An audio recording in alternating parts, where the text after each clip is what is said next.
Hello everyone, my name is Lucas Chen. Today I will be talking about the Stonewall Uprising of 1969. Can you imagine you could get arrested just for being yourself? That's the world LGBTQ people lived in not long ago. Stonewall wasn't just a riot, it was a turning point in civil rights history. So, let's get started. Before Stonewall, life for LGBTQ people in America was extremely difficult.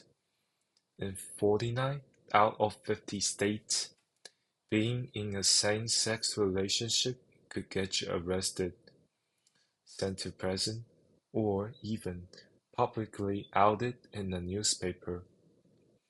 Imagine living with that fear every day. Doctors use electric shock therapy to try and cure people, and the police use fake setups to arrest them. Even dancing with someone of the same gender could be considered illegal. Just existing openly was seen as a crime. People lived in fear, always hiding the part of themselves. This created a lot of anger, but also a deep need for change. But everything changed in 1969. On the early morning of June 28, 1969, police raided the Stonewall Inn in New York City again. But this time, people didn't stay quiet. When a lesbian woman was dragged out and beaten for resisting arrest, the crowd refused to go home. Assuming this happened right in front of you, how would you react if someone was attacked for being themselves?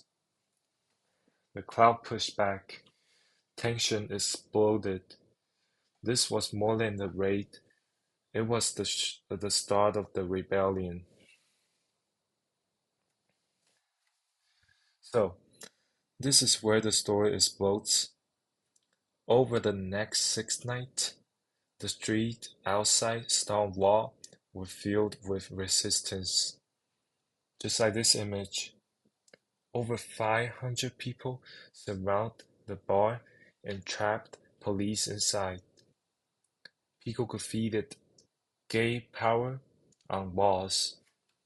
Some used parking meters as barricades. The way they took it wasn't peaceful at all, but it was powerful. Many of those leading the charge were homeless LGBTQ youth who had been rejected by their families and had nothing left to lose. This was the moment they took their voice back. Three people who played major roles in the uprising were Marsha P. Johnson, Sylvia Rivera, and Miss Major. Marsha was a black drag queen who is believed to have thrown the first brick. Sylvia was a young trans woman who thought in heels. Miss Major, also a black trans woman who was jailed that night and later helped count this LGBTQ. These women were not rich, not famous, but they were rejected by their families, by the law, even by part of the gay community, but they were brave. Now, the Stukawah came after. A year later, in 1970, the first ever Pride March was held with 5,000 people walking the streets in protest and celebration. More LGBTQ organizations formed, like the Gay Liberation Front and eventually the GLAAD. In 1973, the American Psychiatric Association finally removed homosexuality from the list of mental disorder. Stonewall transformed fear into action. It gave people permission to speak, to organize, and to fight back. So, here's the big question. Has the issue gone away? Sadly, no. Many of the same issues still exist today. In 2023 alone, over 500 anti-LGBTQ laws were introduced in the US, targeting trans youth, drag performers, and healthcare access. Look at the chart from the ACLU. It was shocking.